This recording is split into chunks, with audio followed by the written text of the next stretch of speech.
Assalamualaikum warahmatullahi wabarakatuh. Kami dari kelompok farmasi fisika Dan di sini kami akan mempresentasikan hasil ringkasan dari jurnal ilmiah mengenai fenomena antarmuka. Silakan disimak videonya. Halo, perkenalkan, nama saya Dede Aliansa. Perkenalkan, nama saya Olivia Modis.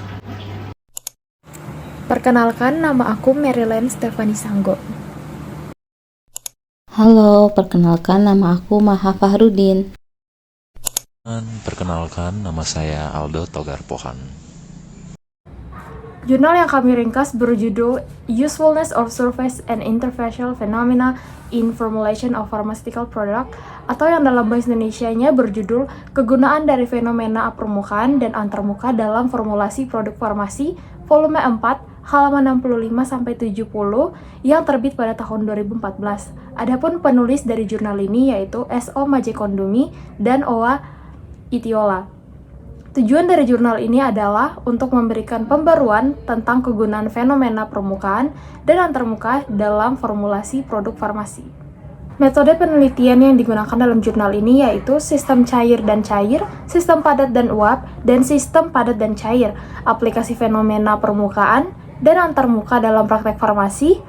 Fenomena yang dibahas dalam jurnal ini merupakan aplikasi fenomena permukaan dan antarmuka dalam praktek farmasi, yaitu terkait bentuk dosis, aliran bubuk, bentuk sediaan padat atau tablet, siklodeksrin kompleksasi obat, disintegrasi dan pembubaran, kompleksasi liposom, sistem koloid dan dispersi, emulsi, penangguhan, supositoria, sistem pengiriman topikal dan transdermal, obat tetes mata, aerosol hidung, analisis obat, arang aktif dalam farmasi, aplikasi agen permukaan aktif di apotek, dan surfatan paru.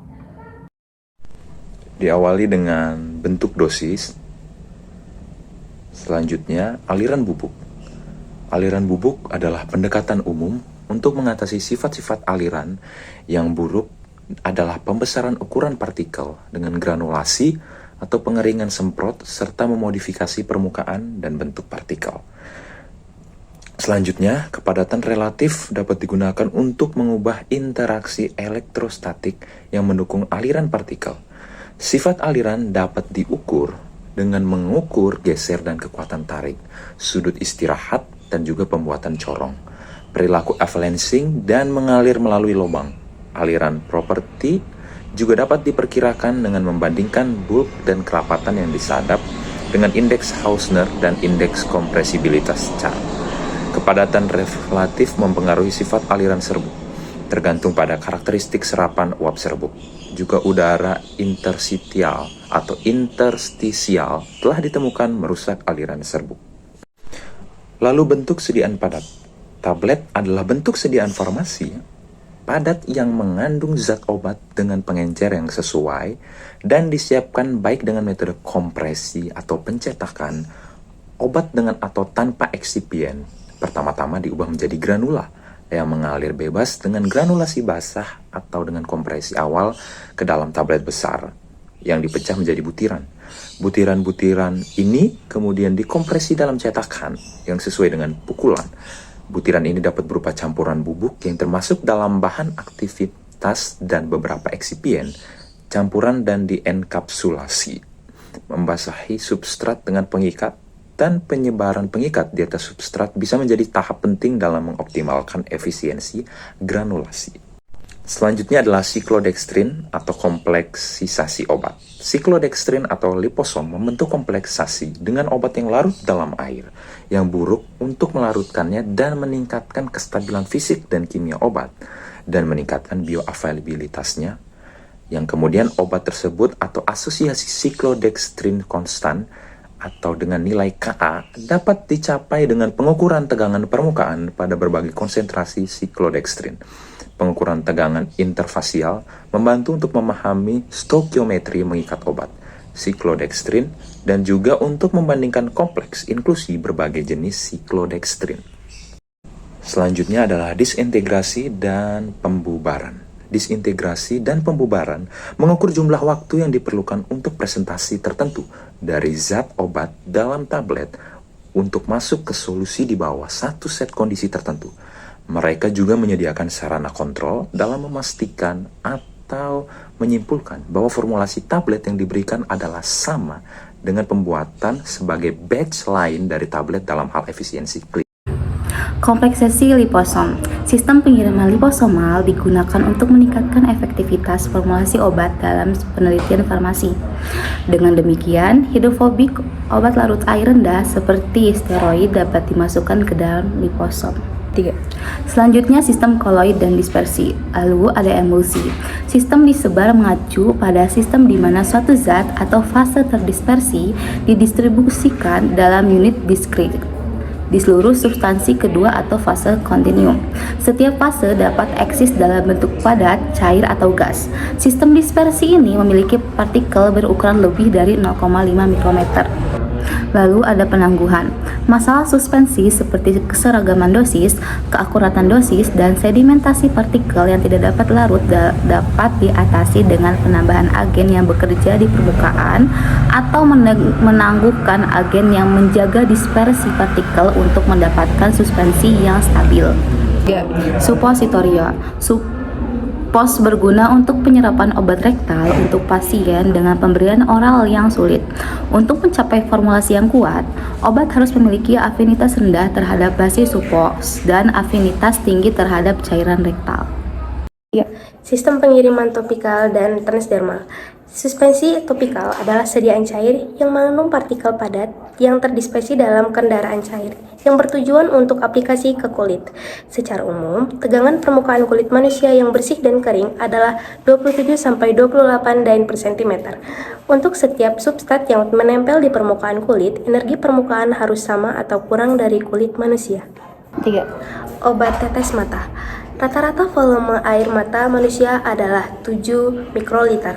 Kantung konjungtiva mampu menahan 20-30 mikroliter cairan tanpa meluap ke pipi. Namun, ukuran penurunan rata-rata obat topikal komersial adalah 39 mikroliter.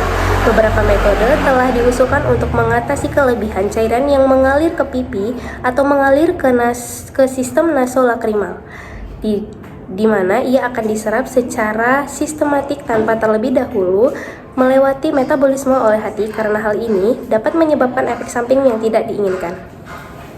3. Aerosol hidung. Tetesan harus cukup kecil untuk mencapai daerah alveolar. Suatu aerosol untuk pengiriman obat ke paru harus ukuran partikel yang optimal. Ukuran partikel dapat kisaran 1,5 mikrometer. Dianggap tepat untuk pengiriman agen terapeutik ke wilayah alveolar. Partikel-partikel yang dimikronisasi ini memiliki area permukaan, energi bebas permukaan. Analisis obat. Untuk memastikan kualitas dan stabilitas produk akhir dalam industri farmasi, analisis farmasi harus menganalisis produk dengan teknik kromatografi melalui kemampuan untuk memisahkan campuran menggunakan faktor restensi. Faktor-faktor ini menunjukkan interaksi zat terlarut dengan fase diam dan fase gerak. Misalnya, sifat fisik larutan seperti tegangan permukaan, konduktivitas, dan viskositas mempengaruhi mekanisme di mana ion diproduksi selama ionisasi elektrospray. Arang aktif dalam praktik farmasi. Arang aktif terbuat dari bahan yang dibakar dalam atmosfer oksigen tinggi superheat, menciptakan lubang kecil di kisaran 100 hingga 800 angstrom dengan diameter di seluruh butir arang. Ini secara efektif meningkatkan luas permukaan arang, sehingga luas permukaan 1 gram arang adalah sekitar 1000 meter kuadrat. Dosis umum untuk arang aktif adalah 50 hingga 100 gram dan 1 N hingga 2 gram per 1 kg untuk anak-anak. Arang aktif sering diberikan kepada pasien yang teracuni. Aplikasi agen permukaan aktif di apotek. Selain penggunaan surfaktan sebagai agen pengemulsi, deterjen, agen pembahasan, dan agen pelarut, mereka menemukan aplikasi sebagai antibakteri dan agen pelindung lainnya, dan sebagai bantuan untuk penyerapan obat dalam tubuh. Surfaktan dapat mempengaruhi aktivitas obat atau dapat menyebabkan aktivitas obat. Surfaktan paru. Surfaktan paru-paru adalah zat aktif permukaan yang menutupi permukaan kontak alveoli dengan udara. Ini mengurangi tegangan permukaan pada antarmuka udara alveoli hampir menjadi nol, dan karena itu menyelesaikan dua tugas utama. Pertama, mencegah keruntuhan alveoli. Dengan demikian, surfaktan paru memungkinkan kita untuk bernapas dan mencegah edema paru. Kesimpulan dari jurnal ini yaitu penerapan pengetahuan tegangan permukaan dan tegangan antarmuka dalam industri farmasi akan menghasilkan produk berkhasiat yang lebih baik. Ketegangan permukaan dapat mempengaruhi pengembangan, formulasi, produksi, dan efisiensi bahan baku farmasi dan produk lainnya. Parameter dari fenomena permukaan dan antarmuka seperti sudut kontak dan penyebaran dapat menyediakan komponen penting untuk memecahkan masalah industri farmasi dan meningkatkan kualitas produk untuk pencapaian praktik manufaktur yang baik. Sekian hasil ringkasan jurnal kami yang bertemakan fenomena antarmuka. Terima kasih.